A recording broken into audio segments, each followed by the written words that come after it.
Hello student, most welcome. तो चलिए लिखेंगे जागरण संपादकीय नज़रिया दिनांक 19 अप्रैल 2026 का डिक्टेशन।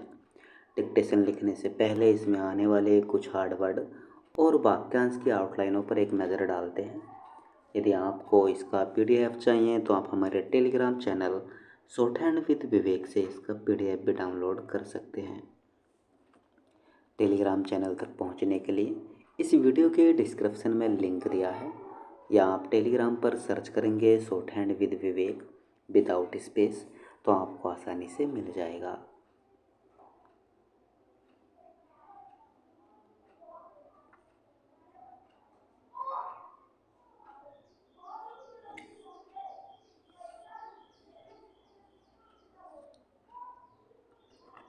चलिए लिखेंगे इसका डिक्टेशन। डिक्टेशन की स्पीड लगभग 80 शब्द पर मिनट रहेगी। तो डिक्टेशन स्टार्ट करेंगे 5 सेकंड बाद।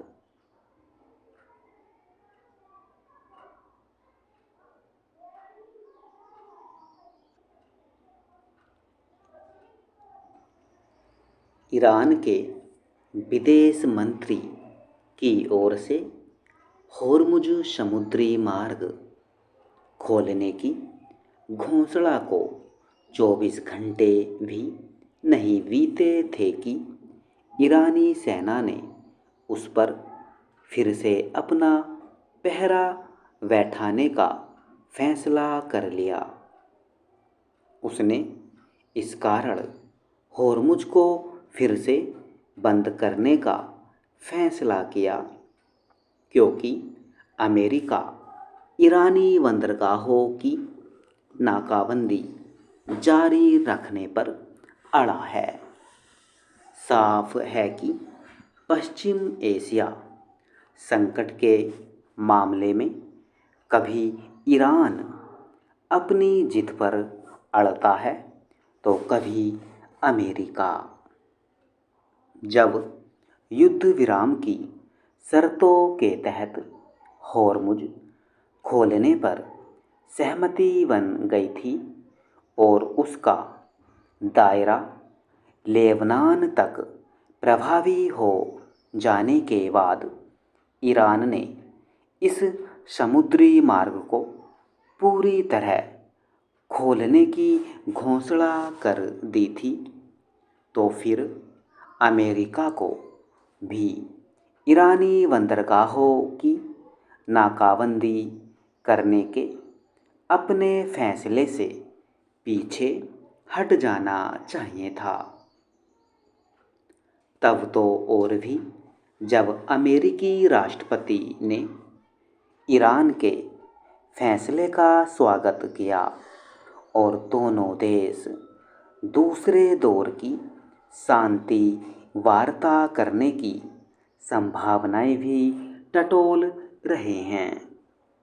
यह अमेरिका और ईरान के साथ पश्चिम एशिया के लिए ही आवश्यक नहीं है कि 2 सप्ताह के अस्थायी युद्ध विराम को स्थायी रूप दिया जाए, बल्कि विश्व समुदाय के लिए भी आवश्यक है, क्योंकि होर्मुज के बाधित होने के कारण विश्व भर में ऊर्जा संकट गहरा रहा है।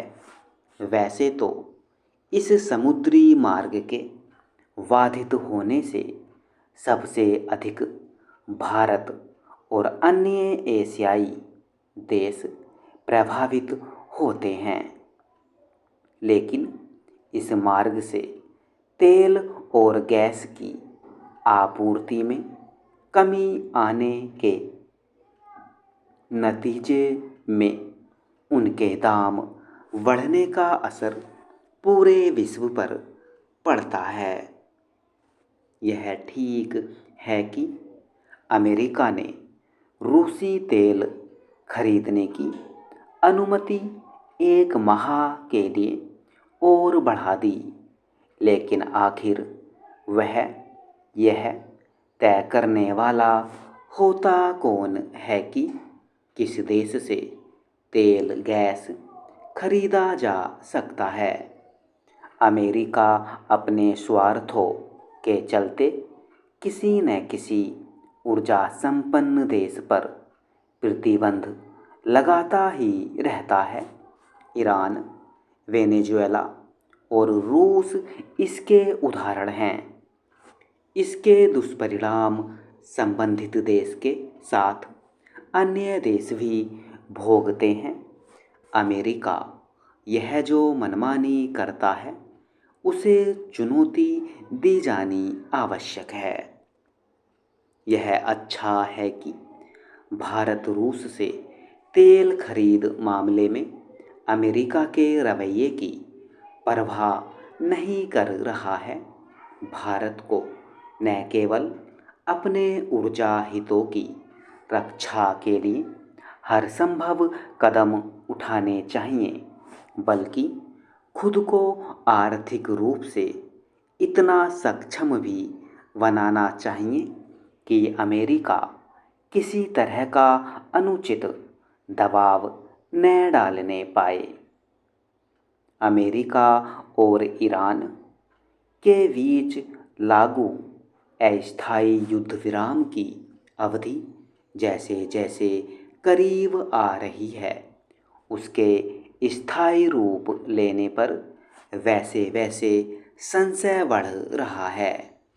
इस नाजुक युद्ध विराम को देखते हुए भारत को अपनी ऊर्जा सुरक्षा के लिए और अधिक सक्रियता दिखानी होगी। उसे न केवल ऊर्जा आयात के नए विकल्प तलाशने होंगे, बल्कि इसके लिए भी उपाय करने होंगे कि आयातित ऊर्जा पर निर्भरता कम कैसे हो। स्टॉप।